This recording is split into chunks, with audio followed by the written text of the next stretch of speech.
পকেটে কি পরিমাণ টাকা থাকলে বা ব্যাংকে কত টাকা থাকলে বা কত টাকার মালিক হলে কোরবানি আবশ্যক।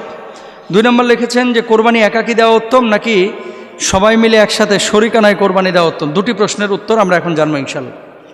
1 নম্বর, আল্লাহ রাসূল সাল্লাল্লাহু আলাইহি ওয়াসাল্লাম বলছেন, মান দাহা সাআতান ওয়া লাম ইউদাহি ফালা ইয়াকরাবান্না মুসাল্লানা। যে ব্যক্তির সামর্থ্য আছে কোরবানি দেওয়ার, অথচ সে কোরবানি দিল না, সে যেন আমার ঈদগাহের ধারে কাছে না আসে। নাউজুবিল্লাহ। মানে সামর্থ্য থাকা সত্ত্বেও কেউ যদি কোরবানি না দেয়, এখন এটার সামর্থ্য, কোন সামর্থ্যের কথা বলা হয়েছে হাদিসের মধ্যে, এখানে আপনাকে বুঝতে হবে। জাকাত আবশ্যক যাদের উপরে, জাকাত ফরজ, একটা মূলনীতি মাথায় রাখবেন, জাকাত ফরজ যাদের উপরে, কোরবানি ওয়াজিব তাদের উপরে। তবে জাকাতের নেশাবটা 1 বছর থাকা জরুরি। কোরবানির নেশাব 1 বছর না, মাত্র 3 দিন থাকা জরুরি। এটা আপনাদেরও জানা দরকার। কয়দিন থাকা জরুরি? 3 দিন। কোন 3 দিন? জিলহজ্জের 10 তারিখ, 11 তারিখ এবং 12 তারিখ। এই 3 দিন যদি পরিবারের খরচের বাইরে নেশাব পরিমাণ সম্পদ আপনার কাছে থাকে। নেশাব কি? 52.5 তোলা রৌপ্য, 7.5 ভরি স্বর্ণ। 7.5 ভরি স্বর্ণের মূল্য কত? 7.5 ভরি স্বর্ণের মূল্য এখন প্রায় 7 লক্ষ টাকার মতো। আর রৌপ্যের মূল্য কত? রৌপ্যের মূল্য 52.5 তোলা রৌপ্যের মূল্য 60 থেকে 80 হাজার টাকা। তো ইসলামিক স্কলাররা রৌপ্যের মূল্যটাকে স্ট্যান্ডার্ড ধরতে বলেন। কেন? তাহলে আমলটা সমৃদ্ধ হবে। জাকাতের ক্ষেত্রে রৌপ্যের মূল্যটাকে গ্রহণ করতে বলেন। কেন? যাতে করে গরিব লাভবান হয়।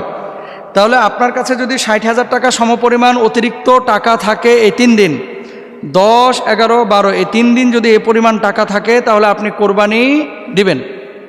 আপনি বলবেন যে হুজুর 60,000 টাকা আমি কি কোরবানি দেব? 60,000 টাকা আপনি তো একটা ছাগল কোরবানি দিতে পারেন। 20,000 টাকায় ছাগল পাওয়া যায়, 22,000 টাকায় ছাগল পাওয়া যায়, 15,000 টাকায় ছাগল পাওয়া যায়। আর আপনি যদি বলেন যে না আমি দিব না, তাহলে বোঝাপড়া আল্লাহর সাথে হবে আপনার। এখানে তার হুজুর জোর করে আপনাকে বলতেছে না যে জবাই করেন।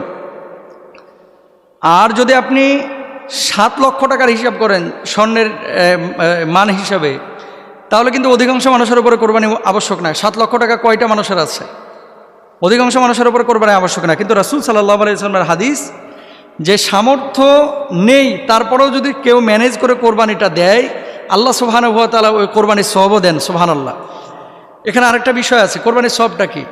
যেই পশু আপনি জবাই করতেছেন, এই পশুর রক্ত গড়ে মাটি স্পর্শ করার পূর্বে আল্লাহ রাব্বুল আলামিন আপনার জীবনের গুনাহ খাতা মাফ করে দেবে। সুবহানাল্লাহ বলেন। এবং প্রত্যেকটা পশমের বদৌলতে আল্লাহ সুবহানাহু ওয়া তাআলা একটা করে সওয়াব দেবেন।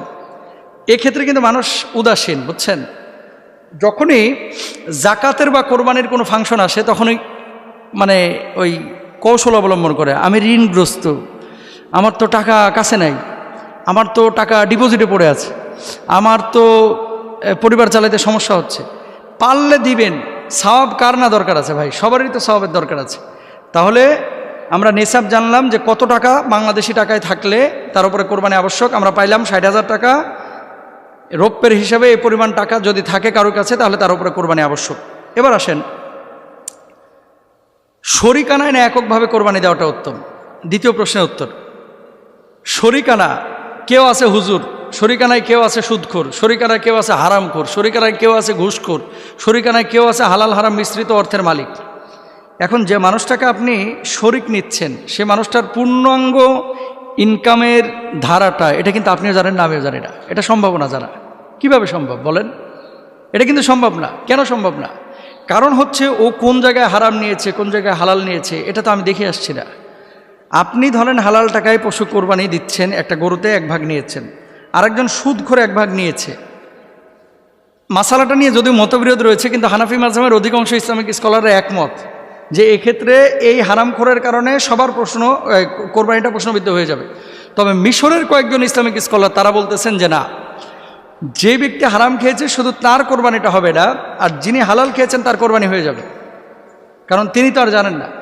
তাহলে সেক্ষেত্রে আপনাদের কাছে আমাদের রিকোয়েস্ট বা পরামর্শ, সেটি হলো, দেখেন গরুই কেন আপনাকে কোরবানি দিতে হবে? গরুই কেন আপনাকে কোরবানি দিতে হবে? গরুর ভাগ এখন মিনিমাম 15,000 টাকার নিচে সাধারণত কোনো গরুর ভাগ নাই, ছোট গরু হলো। আর ম্যাক্সিমামই 25,000, 22,000, 23,000 এরকম। তো আপনি 25,000, 22,000 টাকা দিয়ে এক ভাগের টাকা দিয়ে কিন্তু একটা ছাগল পান। আল্লাহ রাসূল সাল্লাল্লাহু আলাইহি ওয়াসাল্লাম অধিকাংশ সময় তিনি কিন্তু দুম্বা কোরবানি করেছেন, মানে এই যে ছাগল জাতীয় পশু কোরবানি করেছেন। একটা নিজের পক্ষ থেকে, নিজের জন্য, আর আরেকটা হচ্ছে উম্মতের পক্ষ থেকে সওয়াবের জন্য আর কি করেছেন। তো রাসূল যদি ছাগল টাইপের পশু কোরবানি করতে পারে, তা আপনি আমি কেন খালি গরুর দিকে ঝুঁকতেছি? হুজুর গরুর গোশতের স্বাদ বেশি, এই জন্য খালি গরুর দিকে আমরা ঝুঁকি। হুজুর গরুর গোশতটা একটু খাইতে ভালো না, জিব্বার স্বাদের লাগে যদি সুদখোরের সাথে ঢুকেন, ও তো আপনার কোরবানিটা বরবাদ করে ফেলবে। এই জন্য আমরা খেয়াল করব, কোনো সুদখোর ঘুষখোরের সাথে আমি কোরবানি দিব না। দরকার হয় ওই মাদি ছাগল দিয়েও কোরবানি দেওয়া যায়, কিন্তু মাদি ছাগল পেটে বাচ্চা না থাকলে, এগুলো তো 12-13 হাজার টাকা তো পাওয়া যায়। আপনি একটা ছোট্ট মাদি ছাগল নিয়ে এসে কোরবানি দেন, তারপরও কোনো ঘুষখোরের সাথে কোনো মোটা তাজা গরুতে অংশ নেবেন না। আল্লাহ তাআলা আমাদের বোঝার তৌফিক দান করুন।